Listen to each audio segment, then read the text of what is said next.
And Sure. after it goes live. And we will go now.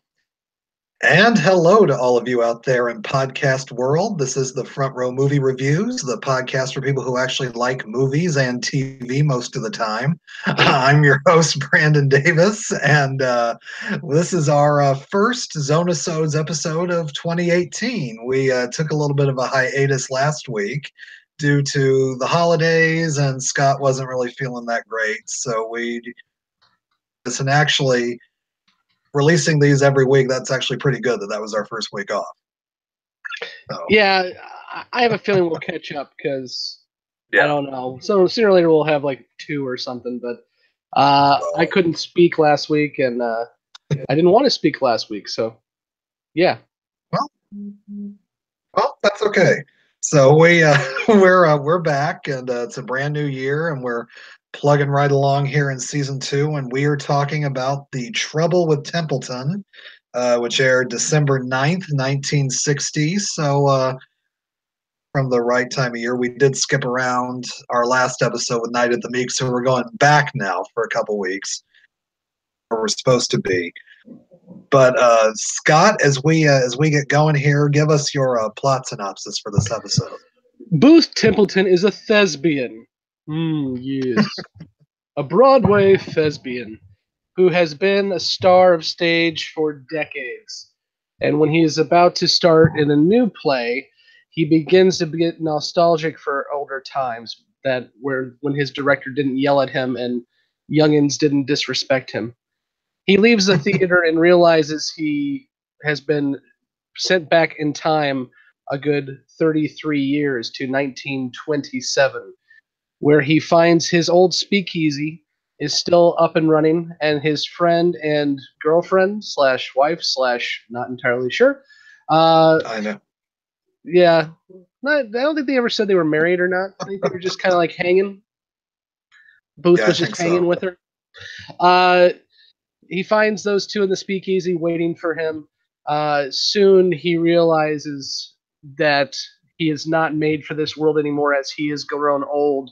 And in fact, the woman that he used to love has turned into somebody he doesn't quite care for. He leaves the speakeasy and tries to go back to the present day. And as he does leave the speakeasy, those in the speakeasy look at him with longing, as I'm sure we'll talk about in a moment.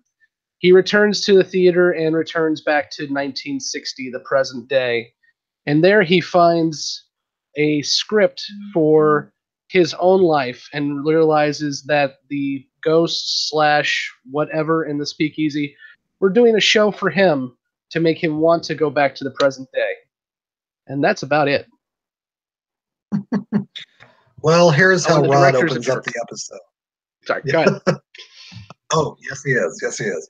And here's how Rod opens up the episode. Pleased to present for your consideration Mr. Booth Templeton, serious and successful star of over 30 Broadway plays, who is not quite all right today. Yesterday and its memories are what he wants, and yesterday is what he'll get. Soon his years and his troubles will descend on him in an avalanche. Crushed, Mr. Booth Templeton will escape from his theater and his world and make his debut on another stage in another world that we call the Twilight Zone. So, Scott, what are your first impressions of The Trouble with Templeton? This is not one you see often. It's not in syndication much. In fact, I don't remember seeing it more than once, maybe twice in the entire time I've been watching Twilight Zone. Couple things that strike me is the first time I tried to watch this 2 weeks ago, I fell asleep during it. Now, I was hopped up on cold meds, so that could very well be the reason why I passed out. But nothing truly much goes on in this episode. We've had the nostalgia thing before. We've had the idea of somebody wishing for the past several times. In fact, we've had actors wishing for the past several times. So this is not a new story. I do find it interesting, the twist at the end, that it wasn't all in his head. And perhaps the spirits, the ghosts, the memories, whatever, we're putting on a play for him to make him want to go back. So this is the first time we've ever had the idea that nostalgia may try to push you away from it. But really, there's not too much here to really catch you. The only thing I always remember about this episode is the really over the top acting by Booth. And especially when he starts talking to the folks at the speakeasy who are a little less over the top, it makes him seem even more hoity-toity than what he really is. Yeah. My first impression when I was watching this is, man, I think I've seen this episode 3 or 4 times already. Because you have. and done better. But yeah, for the first 2/3 of it, I'm like, nothing's happening. It's like it's 2 big scenes mainly, and I have to say the end twist kind of saved it for me. It wasn't a total because I thought the ending was pretty original and clever, and we hadn't seen that before. But you're right. Brian Aherne as Booth Templeton really overdoes his "I'm acting" sort I'm of not attitude. wearing makeup. I have grown old. I don't quite like you anymore. You refer to me as Mr. Templeton. And Brian Aherne's not an actor that I'm too familiar with his work, but I have a feeling that was probably his style in most everything he did. I assume. I don't think he was just getting into character here, but yeah, it's interesting. And there's a couple, and I'll get into more specifics when we get into the actual things that work for us, because I want us to actually have things to talk about. But it was interesting episode. It might have seemed a little more to me had we not seen 60mm Shrine World of Difference before this. So it's just kind of gotten lost, kind of as an episode I think that's getting lost in the shuffle here. But we'll get into that a little more. But Scott, what are some things in this episode that work for you? Just another one to throw in there: walking distance. Same idea. We've dealt with this, yeah. We've dealt with the idea of going back into your past now 4 times in 2 seasons. Stop at Willoughby, but that plays on the nostalgia. But yeah. Either way, I mean, we done this one to death. Yeah. I did like, and I'm sure what catches everyone's eye on this episode is the end. Well, not really the end, the last, right before the end, where he leaves the speakeasy, and the way the actors pull it off, they do a good job. I mean, first you see the folks at the bar who had no connection to him. They're just at the bar, and they go dark first, but you realize that they're not kind of in freeze frame or anything. They're kind of looking around, wondering why everything's going dark. And then you go to his girlfriend, and she immediately turns off the goofy "I just want to dance around" personality to something that's more longing, and kind of walks towards the camera as everything else goes dark until she goes dark. And at that point, you're kind of wondering what the heck happened and why it became so melancholy so quickly. And then if you didn't figure it out, they're going to hit you over the head with the script he finds randomly. I think we could have. Okay, I won't go down that road because we haven't talked about things we don't like yet. But no, I like how they played that. I especially like how the actress played it. And now I'm gonna find her name. Pippa Scott, how she played it. I think she did a really good job. Yeah.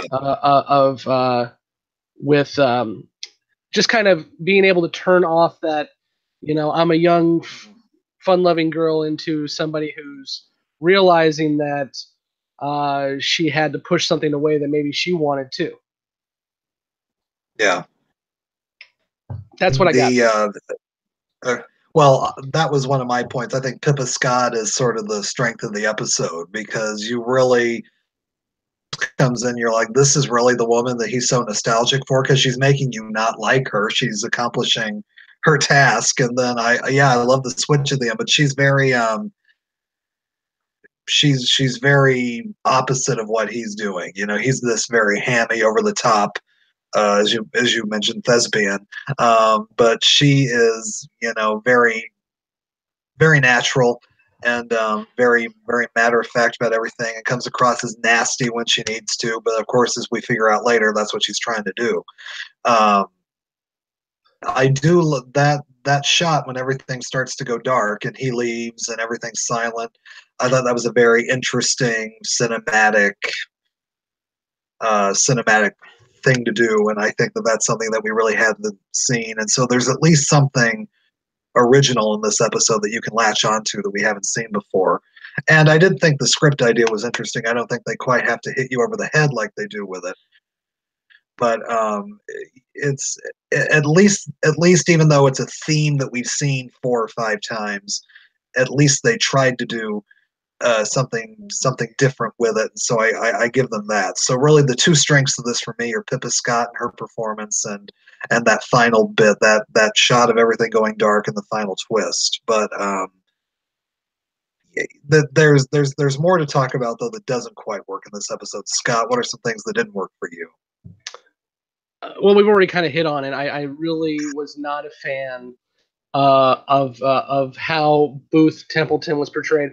And you know, if they would have gone a little bit differently at the end, I think I would have been okay with it. Because the problem with Booth being such a stick in the mud and having, you know, a stage prop shoved so far up his butt, there's really nothing to latch on to there. And it also gets me wondering, why would he ever, even 33 years prior, why would he ever get with these kind of people? So Yeah, you wonder, okay, obviously Booth has changed. So in 1927, he wasn't this guy. He was a much younger uh, actor who is just starting out, but also already big because he's a headliner on the 1927 poster. So he's doing well for himself in Prohibition era, and he's got friends who are like-minded. So to me, I'm thinking, okay, maybe Booth has lost a little bit of that youthful vigor, and maybe that's what he's looking for. And if they would have maybe at the end had him be a little less of a prick to the director because he learned yeah, something from this. But even then, he's like, you will refer to me as Mr. Templeton. I'm like, so you're still a dick. You had this yeah. experience and you're still a dick. And the director, by the way, is Sidney Pollack, who people Sidney remember Pollack. as the creepy guy from Eyes Wide Shut, or guy who got killed in The Firm. Well, He's done more. I'm just being famous facetious. director. Come on, he's creepy guy in Eyes Directed Wide quite. Shut. That's true, but yeah, famous. Yeah. But if you don't know Sidney Pollack, director of Out of Africa, Tootsie, The Way We Were, a lot of other big movies. Um, but yeah, interesting to see him as an actor in this. but but yeah, I was like, Booth Templeton, you feel like he's learned something, but he's just going to go home to his mansion and just look at his wife out the window flirting with pool boys all day. I forgot about that part. After I fell asleep during the episode, I went back and watched the where I fell asleep at. So I Yeah. didn't rewatch the beginning. So I completely forgot about the I'm gonna watch my wife hit on other people because I'm, into that kind of thing. I don't know. Yeah, he might have been a very fine actor, but he just Ryan Ahern doesn't bring much humanity to this character. He just kind of plays it one note Yeah. the whole time, and Well, and go ahead. it's all very much the same level, and it's all very very dramatic. And I'm like, I wish he could have brought during the flashback, but when he goes back in time, I wish he could have brought some of the youthful exuberance he had in 1927, but he really doesn't. I mean, he just kind of stays the same as all the way through. Yeah, and again, I'm rewriting a script, 57 years later, but Yeah. I think they were kind of going for that at the beginning because again, you have the old crotchety. I'm late for work because again, I was being cuckolded by my wife. But the but then he's dealing with the young up and coming director who wants to take control because he needs everyone to know that he is in charge, even though he is a young director.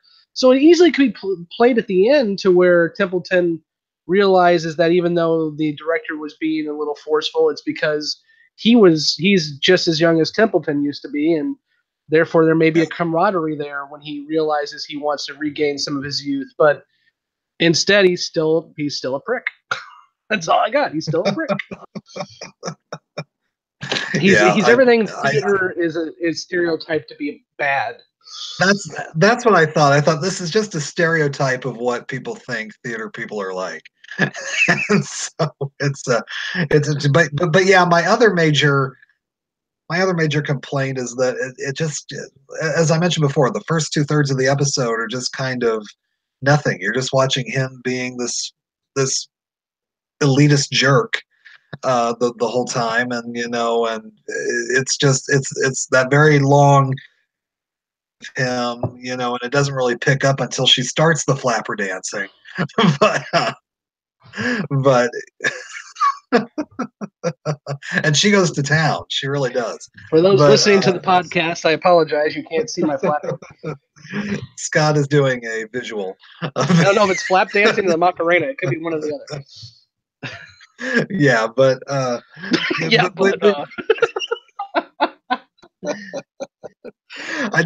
there's just not much. There's not much life in the majority of this episode, and I think that's what it's lacking. But really, I think that's about all I can say about it. Any final thoughts on the episode, Scott? Oh man, as much as I have complained that we've dealt with this storyline way too many times, and we're going to deal with it several more times in the next 3.5 seasons. But I do like the twist on it. That again, you may be nostalgic for something, but the people who you're nostalgic for, if they had the ability, may decide that you'd be better off not coming back to them. That's an interesting twist that we haven't dealt with. Yeah. But again, nothing is learned by the main character. It's a as Rod says or will say here when you do his thing, it's a round trip ticket. He goes in and he goes out, and he gains nothing from the experience, and that's what disappoints me more so than the retread. If you're going to retread, at least give me something new to latch onto, and I don't think this did it. Yeah, that's the thing. When you think about the other times we've seen this, there's always something really dramatic that comes out of it. 60mm Shrine, she goes into the movie.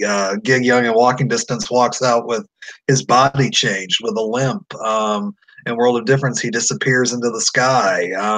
In Stop at Willoughby, he dies. Nothing happens at the end of this. It's just kind of, he's the same guy and he's going to go about his life. So I think that's why it doesn't stick with you. There's nothing really emotional to grab you. But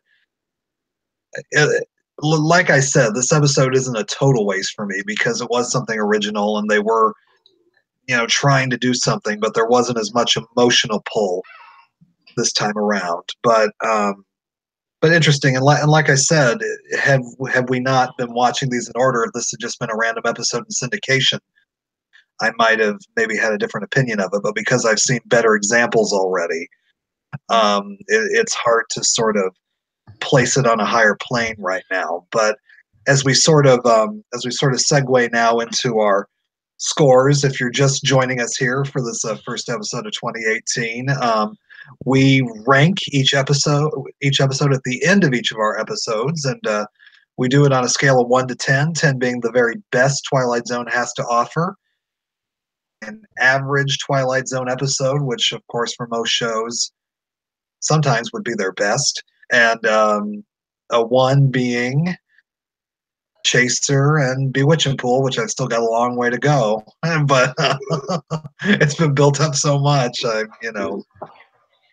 holds up for me at the end. But Scott, where on a scale of 1 to 10 would you put Trouble with Templeton? Well, and I will tell you, Brandon, my being sick last week has given you a Valentine's gift, because now our podcast journey will end, if we stay on track from here on out, Valentine's Day 2020. Oh gosh! So your Valentine's Day gift. Wow. 3 years from now Pool. will be Bewitching Pool. Enjoy. I know we all will.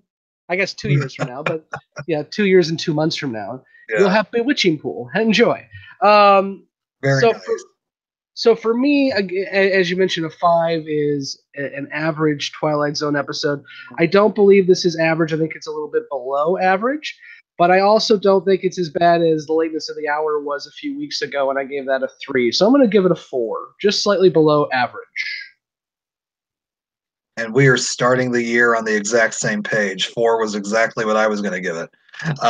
Because I think of the things that I've given 3 and below, and it's not an embarrassment like The Fever. It doesn't leave you feeling dirty at the end like The Chaser.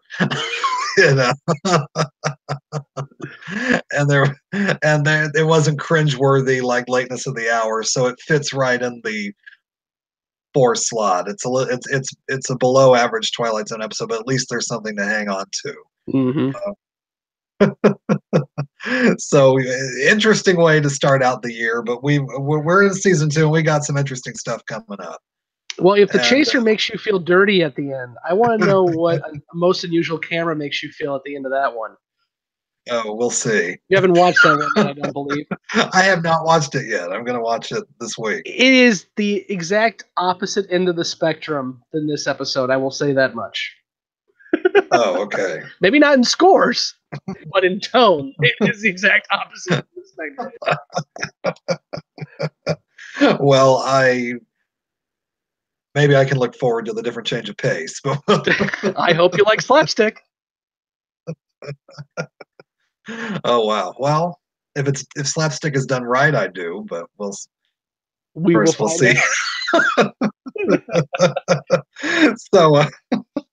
So let me conclude here with Rod's final words, and then Scott, you can tell people where they can find us. Pleased to present for your consideration, Mr. Booth Templeton. And I just started reading his opening narration. I apologize. They both start with Mr. Booth Templeton. Mr. Booth Templeton, who shared with most human beings the hunger to recapture the past moments, the ones that softened with the years. But in his case, the characters of his past blocked him out and sent him back to his own time, which is where we find him now. Mr. Booth Templeton, ticket into the Twilight Zone. You can find us at thefrontrowmoviereviews.com. You can email us at thefrontrowmoviereviews@gmail.com. And if you are watching this on YouTube, please make sure to click subscribe and click the notify button. We do a lot of live shows on YouTube, including we do this live from time to time. We also have our Star Trek Discovery recap show, which will be starting back up this Sunday night, and we go live right after the episode drops. And we do quite a few other ones too. So if you hit that notify button, you'll be able to learn right when we're going live, so you can join in the conversation with us. If you're listening to us on the podcast feed, please make sure to like and subscribe to us there, and then also give us a rating on your podcast app of choice, be it iTunes, Stitcher, or whatever. Those ratings definitely help us get out to more people. And we had another great month in December, and thanks 2017 for being the first year of the podcast went well. And we're really excited to have the folks who are joining with us every week, and hopefully we can get some more people on board as well too. So again, be sure to like, subscribe, and share so other people can join us in our conversations as we dive more into season 2. And we hit our 1-year anniversary next month, don't we? Yes, we do. We start in February? We started February 17th. Well, we actually started February 10th. Yeah, February 10th, because we had an intro episode. Yeah. So this is actually a decent one. Our 1-year anniversary will be a review of The Invaders. Oh, wow. Cool. And that's one I have seen. So I think everyone's seen it because it's The Invaders. So yes, that'll be interesting. Hard to believe it's been a year. It's gone by like that. Only 2 more to go, boss. Valentine's Day 2020. We'll see. I feel like we'll see what happens when we get into the hour-long ones. It'll be a little different, probably, but I feel like Bill Murray and Ghostbusters 2. So the alien told you that the end of the world is February 14th. Bummer. Valentine's Day. I really butchered that quote. Well, end of the world, bewitching pool. We'll see what's worse. Yes, we will. So as we conclude this first episode of the new year, I am Brandon Davis. I'm Scott McFarlane. And we will see you on the couch. Auf Wiedersehen. Bye. You will refer to me as Mr. Scott McFarland. I am a thespian, and I am a prick.